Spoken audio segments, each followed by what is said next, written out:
And she did talk about when she was late teens, maybe early 20s. Maybe some of the things that she's talking about are not actually to do with weight.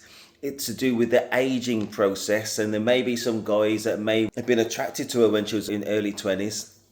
If she's still going clubbing, those guys are still in their early 20s, but now she's late 20s, and there may be an age factor, not even a size factor, about why they're just not interested in her anymore. And that is why, if a girl in her early 20s is looking for somebody else of the same age bracket for a long-term relationship while she's in her prime, that is not what young men are looking for. And exactly the same with men in their mid-20s, and I'm not talking about everybody, I'm talking about the majority, but truly the vast majority of men, early 20s to mid 20s, are not looking for a relationship. And that's just the facts. As a man in his 40s who's lived it and looked at all the peer groups around him, and men understand men.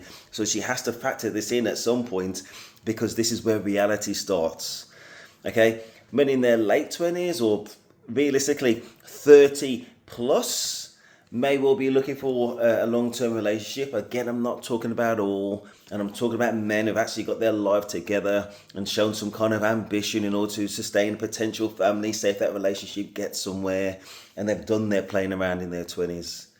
Listen, do what you want to do, but my advice as a man in his 40s with a kind heart is don't waste your prime years chasing relationships which aren't likely to lead to anything. And when age creeps up, trust me, you go from being able to attract all men of all ages, pretty much, to a much smaller bracket year on year. And that's just the facts. Unless you're particularly attractive, or you're particularly gifted, front or back, or something in some way, depending on the men you're trying to look for.